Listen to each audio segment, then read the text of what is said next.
the investment company limited, for this particular unique initiative.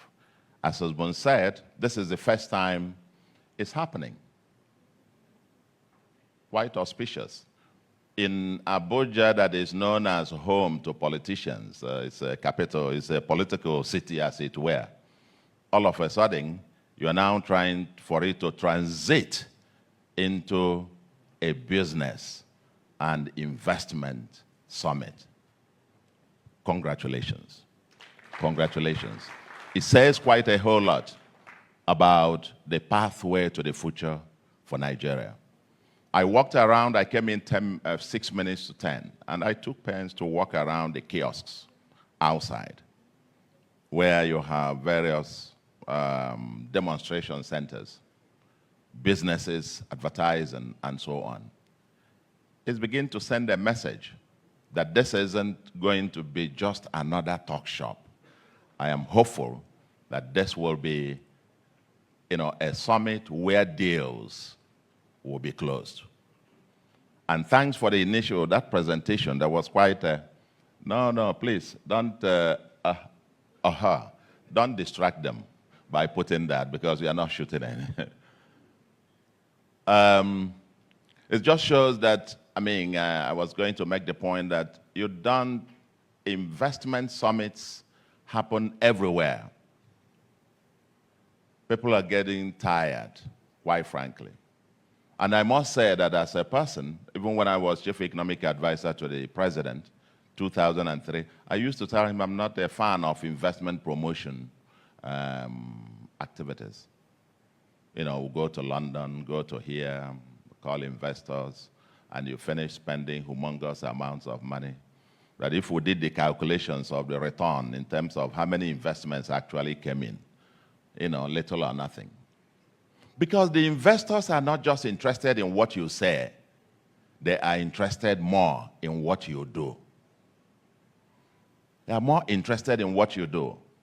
The ease of doing business. Sometimes the investors have more information about the place than even what you are providing them. And they often think about what we say to them at the fancy places in London and so on as nothing but propaganda. But here, I want to believe, and from what I have seen so far, that the Abuja Investment Summit will be pioneering a new approach to it, where you bring in the investors and the businesses. And these things that you showed us here on the screen, that we will be having the maybe the pre-feasibility studies on some of them on display, so that actual investors will interrogate them and then be able to say, I'm interested in this, I'm interested in that, and so on. And perhaps the next year's own, to which I'm inviting myself to come and sit at the back here, would like to say that the goodwill messages will be delivered not by politicians, but by actual investors who have closed deal this year. That will be the way to demonstrate that this year's own has produced any result. I've been asked to speak on a subject which you call, fostering economic prosperity at the subnational level through investments. Subnational level.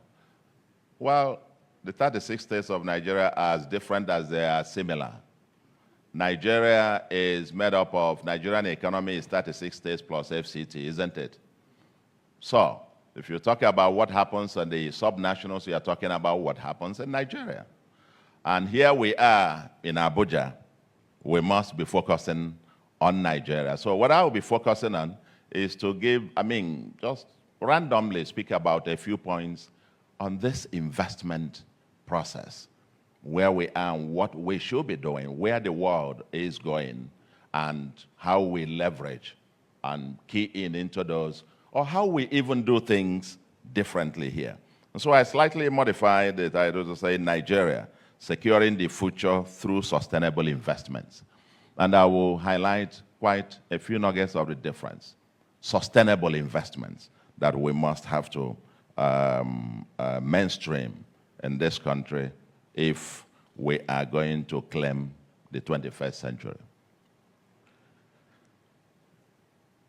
To put a context to this conversation, and I'm sure I see many panels of discussions, we need to have a sense of the meta-level architecture. Where is the world and where is Nigeria? Because you don't invest in a vacuum.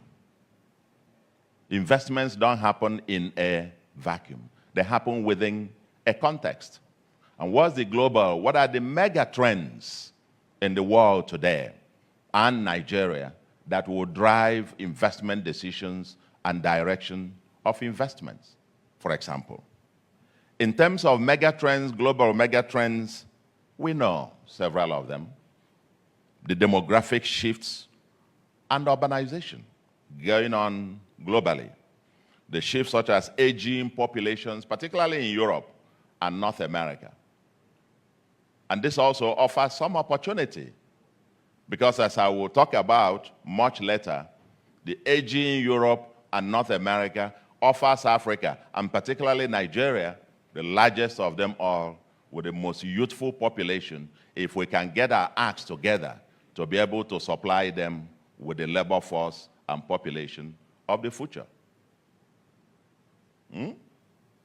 Yeah, seeing some of my European friends there, but they are closing the borders, but we are coming, so on and so forth. Urbanization is also a global phenomenon.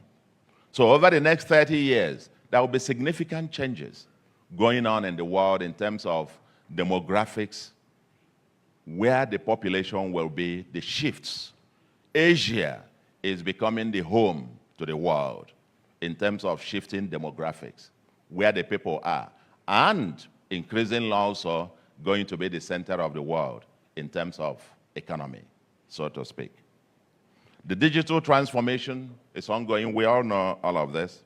The environmental concerns, climate change, and low carbon economy driving sustainability and impact, and also driving investment strategies globally. The trade dynamics and regulatory changes are also shifting. The nature of the global markets, dynamics also evolving. The demographic shift, I've mentioned about how it is going to be influencing healthcare investments, seniors living facilities, and urban infrastructure development. And no, I don't want you to be shooting this. Can you stop? So we don't, I want you to listen to what I'm saying rather than there. Investing in technological related areas, artificial intelligence, automation, renewable energy, and digital infrastructure will be driving investment towards sustainable green initiatives, impacting flows into renewable energy, clean technology, and eco-friendly practices. Will be influencing investment flows by affecting trade relationships. That's the geopolitical development, the climate change, and so on. The whole point, dear friends, is that there are dynamics globally that are affecting and will continue to affect in years to come how global investment flows will go. We know stuff about the FX in terms of the fund flow, how the interest rate, foreign exchange, and inflation rates are among the factors also driving even portfolio flows and long-term capital across the world and into Nigeria. Coincidentally, we had a table here, showing the charts as to where Nigeria is relative to the rest of the world in terms of inflation and interest rate regimes, so to speak. Many places you have real returns to capital, okay? But we still have negative returns right here.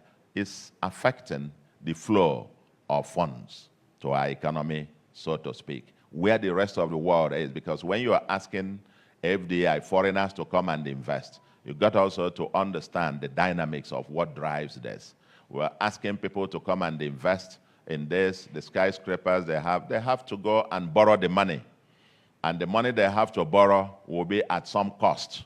If somebody is going to borrow at 30%, what is that investment that is going to invest? And what will be the rate of return? So before you're asking somebody, you have also yourself done the math yourself.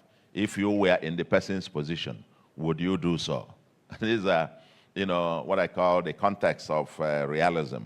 The flows of foreign direct investments across the world, mostly towards Asia, and Africa received, for example, barely 3-4% of it last year. And Nigeria, in terms of the flows of both portfolio and foreign direct investment, Nigeria is grossly punching below its weight, whether relative to our population or relative to the size of our economy in Africa and globally. We are punching way, way below our weight. And we need to understand what is going on, so to speak. They show lower investment in infrastructure and digital economy, but strong growth in manufacturing and critical minerals across the world, and so on. Now we provide, the dynamics and so on as to where these things are going. I just wanted to give this context, and I go to what I consider to be the main key points I want to leave you with. Nigeria has continued to struggle to attract foreign direct investment. Like I said, we are punching way below our weight, as it were. But that is a point I want you to note. Globally, dear friends, we are moving the world. There is a shifting global economic power. Economic power is shifting from the G7 to the new E7, the emerging market economies. Economic power is shifting. I remember in the early 91, 92, I was at the Brookings Institution and working on the global model that's used by the IMF to do their forecasting multi-mod. I transcribed it to work on PCs. And the only 7 economies that their national economies happen to be in that global model, the others were put in the rest of Asia, rest of this put together. The only 7 economies there were the G7, the US, Japan, Germany, UK, France, Canada, Italy, in that order, then. They were the 7 largest industrial economies in the world. Today, the economic power is shifting very rapidly. Now you have E7, the emerging market economies 7, China, India, Indonesia, Brazil, Mexico, Turkey, South Korea. Depending on which order you might think of with the last 2 in terms of the order. Economic power is shifting and is creating tensions around the world. In fact, about 2017 or thereabout, Goldman Sachs also had some predictions about how the economies will shape up by 2050. I think several things have changed in between then. That even some people project that the top 5 economies by 2050 will be number 1, China, number 2, US, number 3, India, Indonesia, Germany. You can look out various projections as to where the economic power will, how the world will shape by then. These things, as we watch the trends and how the shifting economic power, Nigeria must also understand where things are going to opportunistically position itself, to know who these are strategic partners will have to become of the future, both in terms of investment flows, capital flows, and strategic bilateral and other arrangements. I think the old man in one village in Anambra was asked about the way things were going, the way he could describe what was going on around him was, he said, my children, things have, he said, instead of saying change, he says chunge, that everything has changed. So the world is changing in a very dramatic way, creating quite a lot of tensions. And you'll see how different countries are responding to this, including the big US. When you hear the MAGA movement, America, make America great again, again. Now, there is some tension. Well, we're going to curtail China. Why are you stopping them? I thought we said it's a world of competition. And they're out competing everybody and taking over everything. But we now deliberately want to slow them. So there is quite some shifting with all the tensions in the world. And I am coming to that in a second, and how Nigeria must also see the threats that are emerging globally and also opportunistically position ourselves to take care. In Nigeria, there are some mega trends as well, which are both threats and opportunity. Our population growth, as one talked about, projected to be over 400 million by 2050. This is a very largely youthful population. In fact, it's projected by the turn of this century, Nigeria will be the third largest country in the world by population, after India #1, China #2, Nigeria #3. All these people will need housing, they will need sewage, they will need food to be moved around, and so on. And that's why the Honorable Minister, the transformation of Abuja in the area, especially in this area of infrastructure, is key. Without it, it's like American Express. You don't leave home without it. Because people must be able to move from one place to the other. So, it's our own mega trend. Massive interregional migration, urbanization.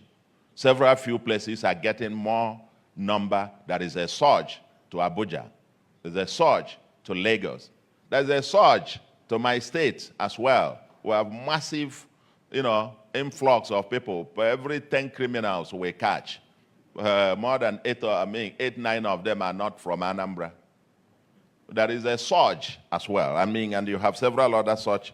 There is challenges of criminality as a new economy. Kidnapping and banditry. They're no longer seen as criminal, and we better recognize what is going on. It's evolving to become the new economy. Somebody says it's even better than oil in terms of return on investment to that. I don't know which oil company that you grab somebody and in a few days you get the amount of money that people are getting. It's turning out to become a huge industry. How we'll deal with that, I think, is a subject for another day. There's huge infrastructure deficit and dearth of skilled labor force for the 21st century. I've seen many estimates. Nigeria will need $3 trillion of investment in infrastructure over the next 30 years, and all those, of course, it all depends on the efficiency of that investment, but it's just good for us to think about some number. There's the challenge of structural change, what we might call the hysteresis of the past. We're still struggling, managing the exit, for example, from costly and destructive subsidies of the past. This is part of the trends that we must have to grapple with. Managing our way to exit from this is, I think bold steps have begun, but we must model it through to a sustainable end. GDP, I've had mentions here with the largest economy, yes, by population now. In terms of GDP, if you put it in dollar terms, maybe we have slipped from being the largest now in Africa, but it all depends on the exchange rate. In terms of, because exchange rate depreciation, that's what I call the GDP compression in dollar terms, to now almost 300 billion, compared to over 500 some years ago. But this is because of the exchange rate variation. If tomorrow exchange rate appreciates 50%, boom, your GDP in dollar terms will also, can also be heading towards $1 trillion. So it's variations in exchange rate. The environment and climate change, desertification, deforestation, flooding, and erosion that are upon us. These are some of the mega trends that we have to grapple with, which also affect investment in Nigeria. If you live in my state, and 8 local governments in 2022 were completely flooded. you'll see two-story building and you will only be seeing the roof on top of the, the water, so to speak, destroying hundreds of billions of naira worth of assets and goods and even lives. You can't be going through this every 2 years, and you hope to. So you invest 2 years later, they're all wiped off. You invest again.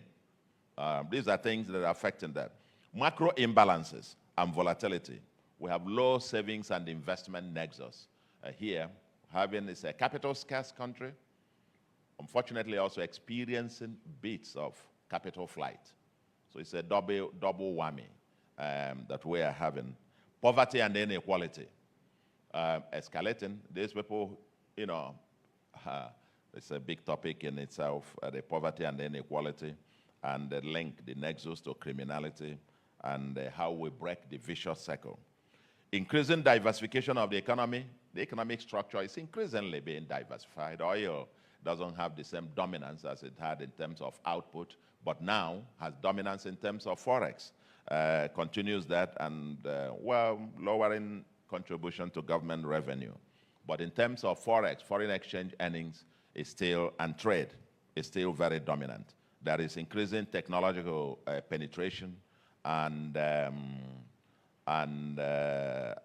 of course, the new economic vectors, tech, ICT, the fashion, music, I've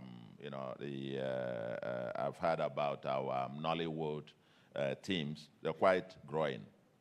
But let's get down to programming this investment thing and the decisions, especially at the public sector level and the private sector level. I'm glad when the Honorable Minister made some remarks, his initial remarks. It came down to a point I will come down to in a second. Because first, which investments, where and by who? Of course, by sector, we know transportation infrastructure, very critical. Power, as electricity, especially renewable energy, areas of investment. ICT and technology, water, housing, manufacturing, finance and insurance. They all rank very high, as the case may be. FCT here, the issue of housing estates is a big industry. And then, but I can say you are going into ICT, technology village, and so on. Very, very important. But very issues of manufacturing, also very, very key. We want to think that if you consider the nature of agglomeration that is going on in the country, the patterns of movement and where the populations are concentrating, you will see that there is a high stuff to Lagos. I think second should be Abuja. Then you begin to have other places. I've talked about Anambra, Rivers, Kano, and several other places. As a country, we must have some very strategic interventions in job-creating opportunities in these centers. They require more than normal investments in order to de-risk investments in these particular locations. And I will say a word or two about that again. I've talked about the size of investments that will come depending on how we de-risk the investment and the efficiency of investments that we'll need. Who are we targeting? Who are you targeting in this investment summit to invest in Abuja? I will say I'm battling with where do I put the emphasis between the domestic investors versus the foreign investors. But I would dare to say that foreign investors will not come rushing if the domestic investors are scared to go in. Foreign investment follows a lead by the domestic investors everywhere. They follow the lead. They will get information from the local. They won't just fly in from somewhere and then with a briefcase. No, they will need locals to tell them where the dead bodies are buried, as it were. But all of them are threatened by the same stuff, which is the macroeconomic environment and that they need to deal with, and the regulatory framework. Now, if we have to accelerate investment, there are few key drivers. So far, and thankfully, the macroeconomic framework is gradually falling into place. I think the central bank, in terms of stemming, we've now moved from massive currency substitution. There was a few months ago what we call currency substitution, where most Nigerians, even civil servants, they get their naira, they want to go and buy dollar as a way to hedge, to preserve value. And so people lost confidence, bit of confidence in the local currency, and that was driving rapid depreciation of the naira. Now that has stemmed to a significant. I've been watching the NAFEX and NAFEM rates as they go, moderating, stabilizing to some extent. So currency volatility and substitution and volatility of FX is abating significantly. Inflation rate seems to be moderating as well. Hopefully, both forex and price level will stabilize, and the interest rate and monetary policy will loosen, so that interest rate can then, when it loosens, makes it better and cheaper. So all this investment thing we're talking about, somebody can go and borrow at a rate that you can finance and have real return on investment. Now, the lower interest rate will also shore up the domestic investment and even foreign investment. In the short to medium term, dear friends, oil and gas will remain, in the short to medium term, that oil and gas sector will remain the game changer for Nigeria. It's still going to be very, very critical. And we're hopeful that with the duty regulation going on there, that it will attract some investment in the downstream. But very importantly, the upstream will need to unlock the opportunities inherent there. If Nigeria produces 3 million barrels tomorrow and sells, that's forex. It helps to stabilize your foreign exchange rates, even probably appreciating to some level. It provides the revenue for the kind of investment in infrastructure and the other things that will require. That's what will unlock a whole lot of opportunities. So in the short to medium term, before the investors and everybody comes, the public capital must significantly lead the way, and oil and gas will help to unlock that opportunity in terms of the macro environment. Multilateral and bilateral finance and development finance with long-term concessionary finance will bridge a lot of gap in the interim, while the others are hedging about the macroeconomic volatility.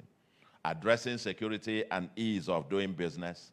The Honorable Minister spoke about the security thing. And then we fast-track the reforms that the federal government has embarked upon with regards to our tax regime, the national tax regime, synchronizing that.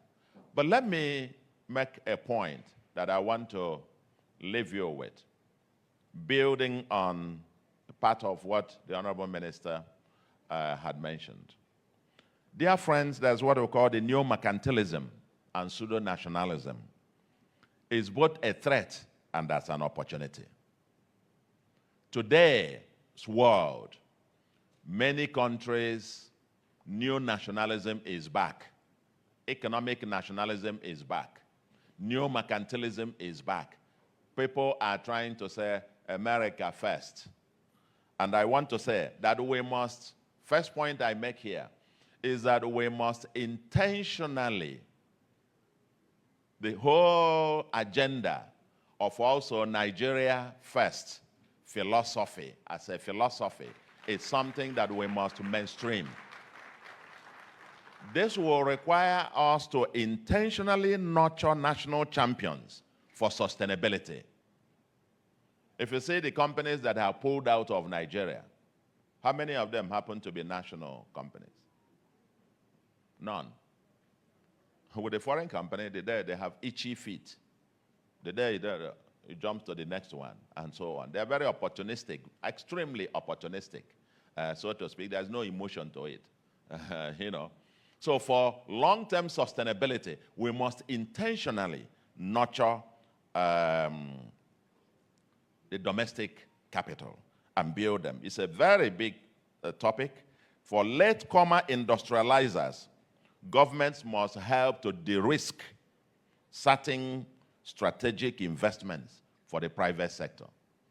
So, for example, the illustration of the estates where government goes in to build infrastructure to attract investment. You are de-risking that particular investment by that particular investment in infrastructure. You are lowering the risk that a potential investor will have to bear. But then you need now to have thorough kind of engagement in terms of structuring that partnership in a win-win situation. So we must nurture our national champions through aggressive backward integration schemes, from importation to industrialization. That's a scheme we are pushing up in Anambra, to turn some of our importers to now come with their partners, domesticate those, and start producing them here at home, with the goal in the long term for them to start exporting those things that they used to import. It requires hand in glove between the state, the government, and the private sector. We must deliberately promote the African capital and trade. Nationals have a higher risk appetite to invest in Nigeria. Nationals have higher risk appetite. I will share with you, and I will tie this up with a point I make about ethnicity of capital. There is ethnicity of capital. Capital is not just blind, it's not colorblind. It knows where it wants to go. It goes where it will call home. I am sitting as the governor of Central Bank. I saw quite a bit. And I can, in my memo, I think I have one full chapter on a whole lot of this. And part of the motivation why I set out to establish the Africa Finance Corporation. Because I knew we could be preaching about foreign investment to come and finance African investment in infrastructure from now till thy kingdom come. It won't come. And it never did until we set up the Africa Finance Corporation. We mobilized $1 billion plus to set it up today. There are probably close to 15 billion invested all around Africa, largely on big ticket infrastructure going on around Africa. It couldn't, go and plead with the World Bank to even develop regional framework for funding intra-African infrastructure development. They don't have such a framework. And still they don't. So you can wait till thy kingdom come. We must build the African capital as a frontier capital that will lead even the other foreigners to come in. Today, the AFC can now catalyze other capital to come hand in hand with them, but they lead the way. We must have this focused industrial parks and so on. In Anambra, we're developing what we call the Anambra Mixed Industrial City. As a focused area, I understand that that's part of what you are also developing here in Abuja in terms of focused locations, as the case may be. But let me say this, dear friends, still within this concept of economic and, nurturing national champions and getting them to invest, I want to share a simple point with you, that the biggest way to promote massive investments in all sectors in Nigeria is to buy, eat, drive, drink, made in Nigeria.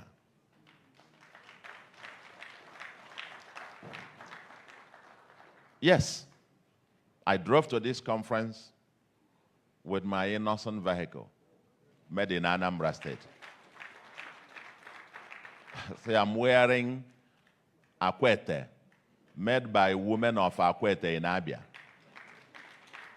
On my shoe, probably there. If you come, I'll show you around Obunike and all of that.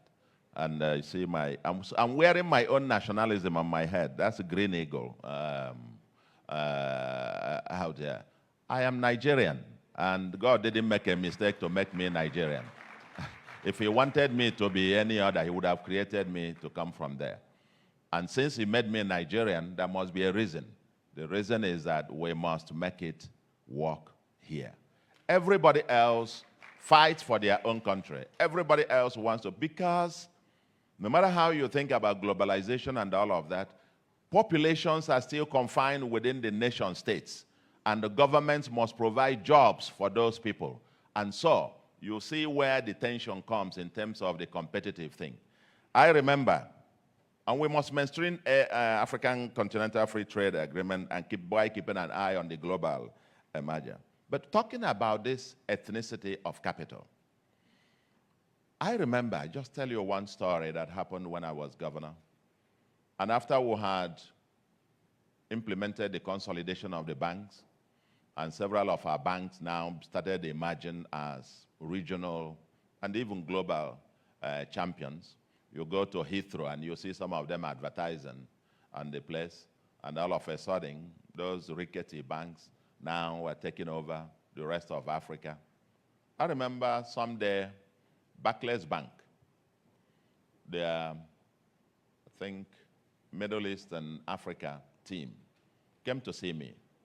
Before then, it was difficult to have investments into our banking system. Some of them had to be doing global roadshows to attract investment. The moment you begin to do something domestically, which is a message I want to leave with you, these guys, no matter the amount of preaching you do, you won't get the investors to come. When you lead the way, they will come to pursue you, to come to make the investment. When we had the consolidation and these banks, grew up with some stature, now foreign banks were now coming to acquire them. I remember Barclays coming, and they wanted to invest, according to them, £500 million. They wanted to acquire the bank, and they wanted them to expand and so on. And I received the delegation. And my response was, fine, thank you very much, you're welcome. But I will prefer you, in fact, file your application, go and wait at the Hilton. I will bring you your banking license to Hilton. The ones owned by Nigeria, the Access, the Zenith, the UBA, the this and that, they will be everywhere. Their risk appetite is small. They can finance your projects here and there. The foreign banks will be there to deal with the multinationals who are of their nationalities and so on and so forth. Ladies and gentlemen, this is the way the world works. And, well, they didn't come back again. Now, when I went to Washington for a spring meeting, spring or fall meeting of the bank and the IMF, the Assistant Secretary of Treasury in charge of African affairs of the U.S., scheduled to have a meeting with me. And that was to discuss this particular issue. Oh, the WTO rules, you are putting a barrier to them taking over this or buying what they want. WTO allows this and so on. Just both of us, one-on-one. And I said, fantastic, I understand the WTO rules. But let me ask you, assuming China today decides to buy up JP Morgan, Bank of America, Citibank, and Wells Fargo. Okay? They have the money. I know the amount of foreign reserves. And they say, our goal now is to buy these 4 banks. What will be your reaction? He said, it depends on the percentage, the share that they want to take. I said, why does it depend? Isn't it free market? Let them, China, take over these 4 American banks. Market forces. Because your financial system is part of your national security. Your financial system is part of your national security. So I want to say to you that not all investment is good. But I want to take you here. And I'm coming back to the point made by the Honorable Minister. Not all investment is good. And so we must put on our cap, your nationalistic, to vet every investment proposal to make sure that it is a win-win situation. Because most of the investors that come, and we skim all of this, but unfortunately, MD and Honorable Minister, this is what you are going to find. In my own state, what you've just done to review, I have reviewed a whole lot. People will show up and come with we have got so number of billions. We are going to develop estate. You go and give them, how much do you want? I want 100, 200 hectares of land. For my state that hasn't got any land stuff. I mean, we have the second, on paper, we have the second smallest land mass after Lagos. But because about 30-35% of our land is encumbered by erosion, we are the erosion capital of Africa. Now, it's encumbered by gully erosion. So we have evidence because Lagos is expanding, is reclaiming the ocean. Now, and you go there and you go and take 100 hectares. Once they take it, you fence it round, put a gate, and you wait for the governor to leave. Isn't it? I think the minister is, that's exactly the deal. He said, oh, we are going to do this, we are going to do that. I've got my partners from the other, we are coming to give him 100. They are land speculators. They are land speculators. They just grab, in Anambra, you go and grab 200 hectares of land and so on. My dear, it's better than oil.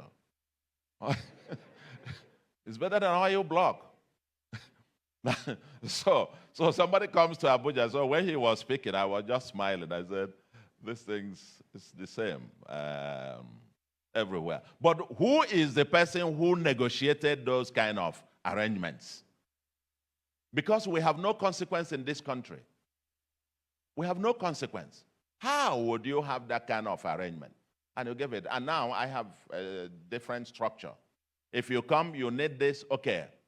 I can give you an irrevocable letter of comfort. Okay? You need to show to your financiers. But we'll have to define the milestones. When you have invested up to this particular level, then I can give you the certificate, the title to the land. But I start by giving you a letter of comfort. So go and show it to your bank. I've made an irrevocable commitment, but subject to you achieving a certain milestone. Then you come and get your certificate. Otherwise, it's investor. They're carrying briefcase, you know.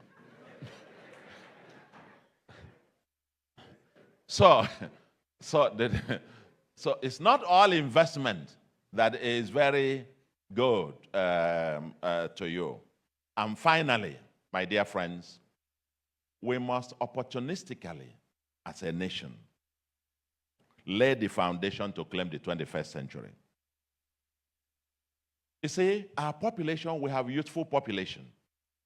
In the 1970s, our first oil boom, we blame our leaders, we squandered it, we did this, but there was something that they did. They invested, I don't know if anybody remembers it, they invested the oil money to finance free and qualitative education.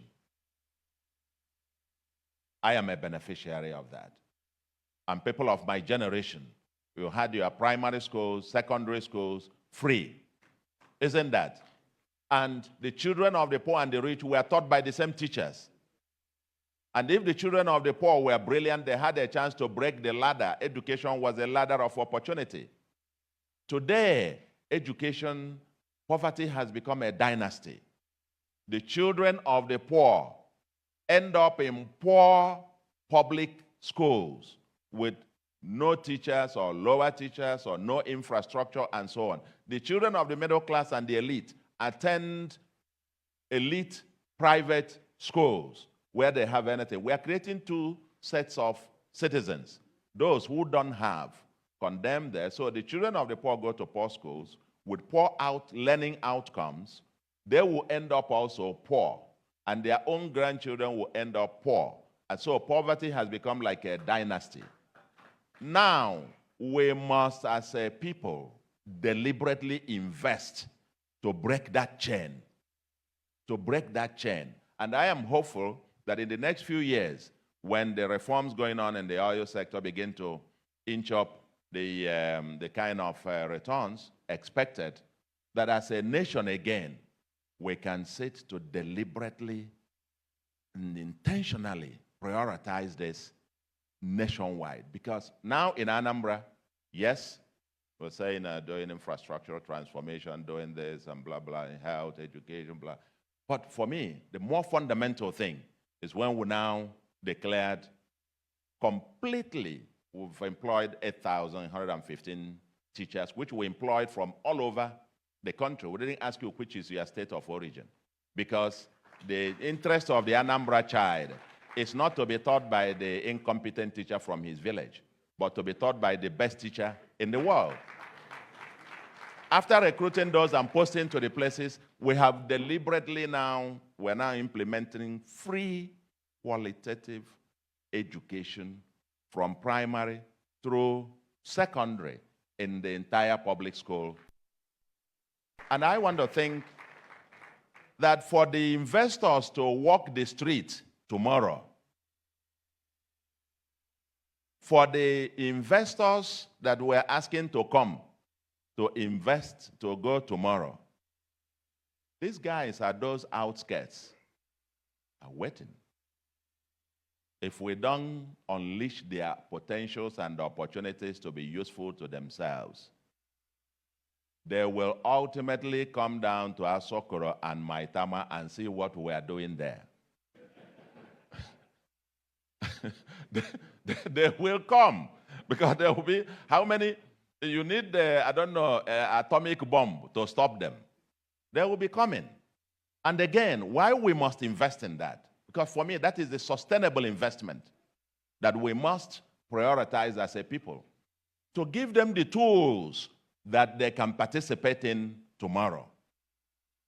Otherwise, as the saying goes, sooner or later, the rich will not be able to sleep, because the poor are hungry and angry, and they will be moving about. So for sustainability of our investment, it's in our enlightened self-interest to make sure that we empower everybody and lift the boat for everybody. That way we can secure investment of the future. And in conclusion, dear friends, I want to say, once again, congratulate you on this historic summit.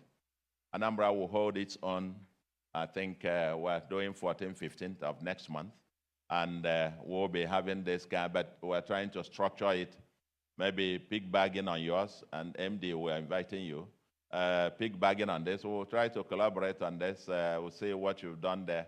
Last year, we tried to close some deals, and this year, we're trying to see how far those deals went and what are we getting from them. So I want once more to congratulate you. It's our collective destiny to make Nigeria great by investing in and patronizing made in Nigeria.